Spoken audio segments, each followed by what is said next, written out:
Oh, the Project for Awesome just ended a couple hours ago. I'm just cleaning up my office because it is a bad place in here right now. Maybe like just the desktop of my computer and also the physical desktop of my desk. Both of them are not in great shape right now. But the Project for Awesome just happened, and look, we're gonna like take a big zoom out here and recognize that there's a number of problems that are really big, and like the pandemic is one. We are making it through it, and like it is to me been a, and I know that a lot of people aren't feeling this way. I understand it, but to me it has been, to a certain extent, an example.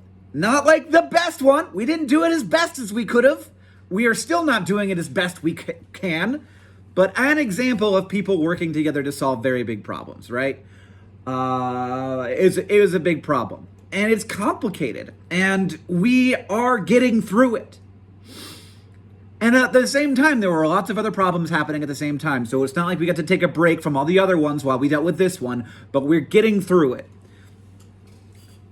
But still, we are being pummeled from every angle by news. And always, there are a couple of things lingering in the background, things that we know are going to have tremendous negative impacts and create a lot of instability and uncertainty in our world. And those things are like climate change, definitely one, and another one, which I think is just as troubling, inequality. So these, they're big concerns. Some big concerns.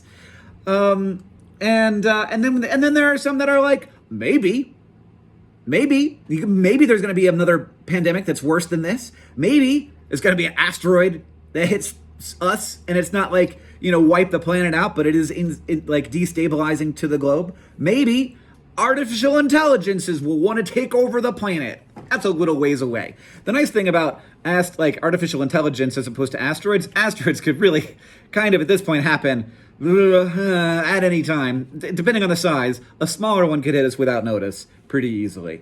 We would get noticed with a bigger one, which is amazing news, right? For the vast majority of human history, and I mean up to like 20 years ago, that wasn't the case. Like, a very large rock could have hit us, and we would have known about it the day it happened, right? Like, now we at least have some systems for monitoring these things, and the systems are getting better, and they should. So, of course there are lots of troubling things about the way that the world is right now. There are lots of concerns. And I spent 3 minutes talking about them. But taking a time to be part of a community focused on problem solving fucking rocks, right? Man, does that feel good. Now it's hard to all agree on what the problems are. That shouldn't be the hard part, but even that's the hard part. And then two, what the solutions are. That's much more complicated than the problems. It's much easier to come up with a problem, to agree on a problem, than to agree on a solution. Everybody knows that. Everybody wants healthcare in America to be better. Everybody knows there's a problem. Everybody knows that we spend more for worse outcomes. So nobody thinks this is perfect, but nobody agrees. Nobody. Many people disagree on the solution. And but that's human. And I understand you don't I don't really want to hear about it sometimes when it's I don't want to hear your excuses for why we're not solving this problem. At this point, but at the same time, there are reasons. Are they excuses? No. Are there reasons? Yes. And so, but getting a chance to spend 48 hours agreeing on particular problems, whether that's justice in America, whether that's access to education, whether that's health, whether that's, specific diseases, or whether it's what we call sort of public health or global health. All of these things, we agree they're problems. And also we say, look, there are people who work on these problems and they know better than us. And we're going to give them our attention and, when possible, our money for 48 hours. And I gotta say, feels real good, man. Feels real good to be a part of a group of people that are focused on, at the same time, the problems, the solutions, and also not being like super fucking somber about it. Like having a good time, because solving problems is a good time, because community is a good time. Now, this shouldn't be so hard, but we are gonna have to build new systems of community. And I didn't think that in 2007 when John thought up the word nerd fighter. At the same time, our mom has spent her career as a community organizer and has been a sociologist, and so is well aware of the and so maybe by exposure we had some idea about this, but well aware of the sort of systems that provided community not being as robust and kind of falling apart a little bit.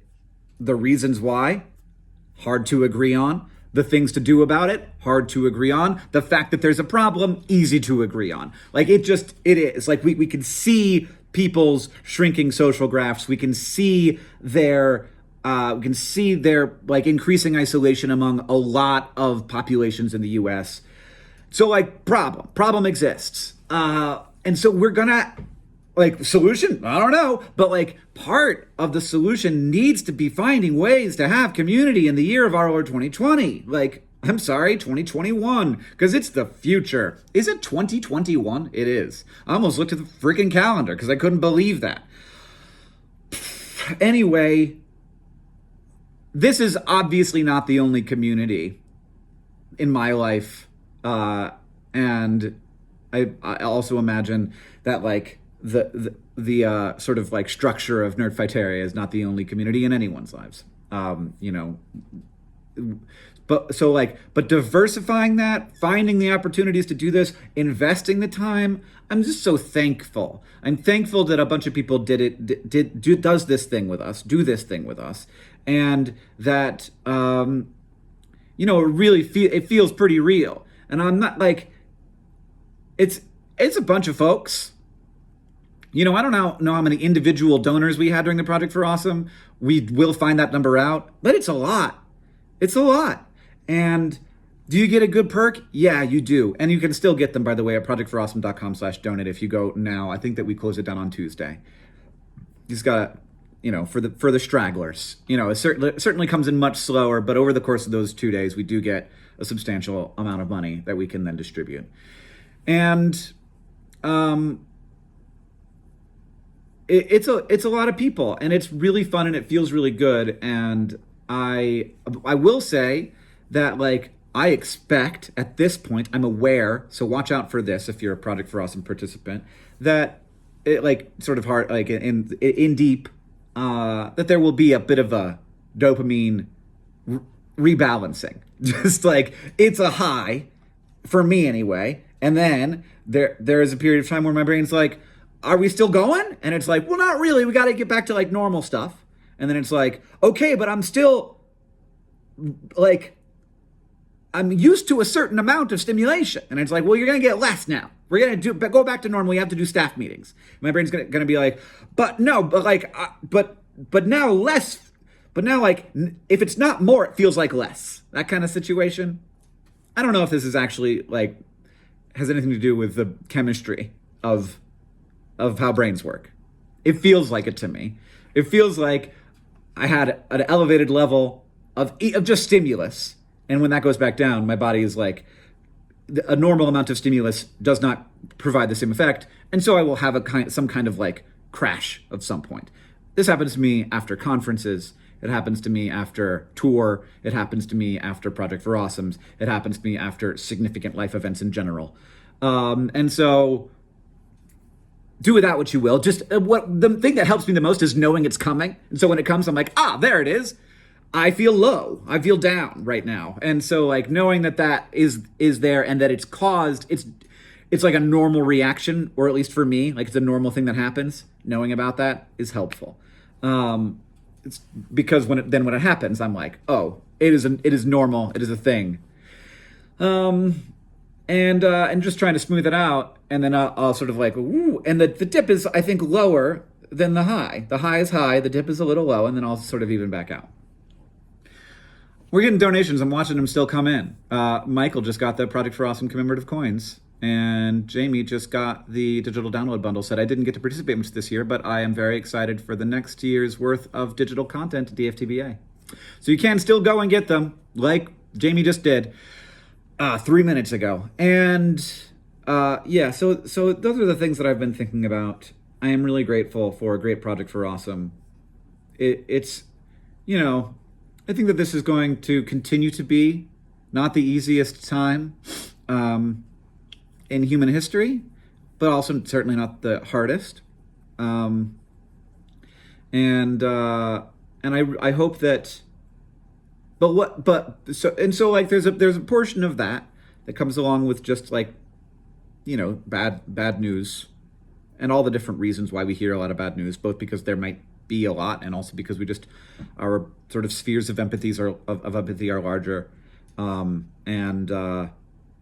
also I think that we're entering into, I don't know, it feels a little bit like a transitionary period to me where we're going from, this is way above my pay grade, but like it feels like we're going from a world where there was a sort of like single hegemonic, like, hegemonic power. What the heck was that? That was my webcam.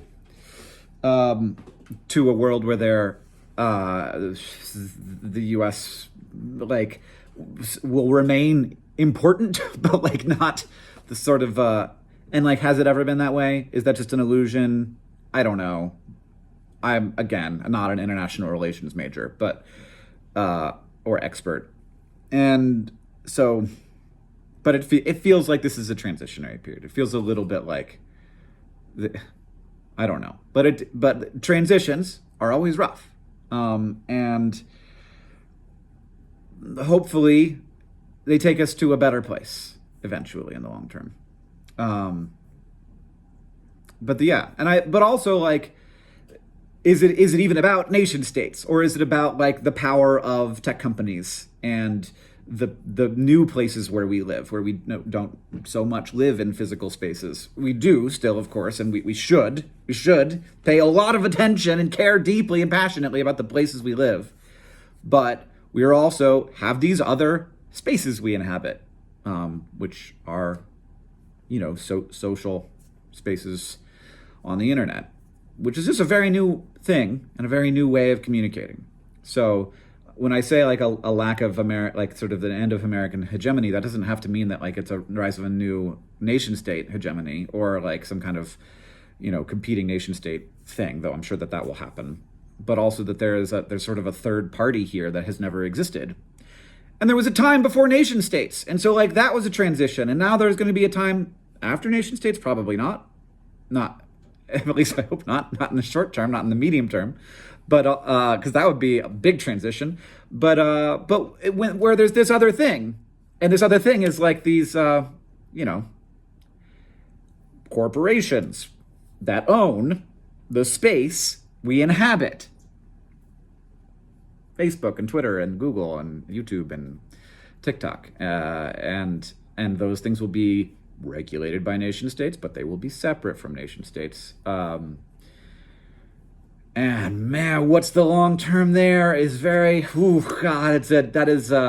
that's fertile ground to be thinking about to be thinking hard about what the long term implications of that are.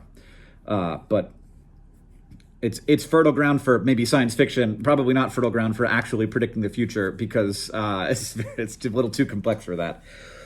But I was talking about the Project for Awesome, and so like what we have to know is that the strength is in people working together, and so that's just exciting to me. It's exciting to have been a part of that for 48 hours, and it's also exciting to me to be thinking about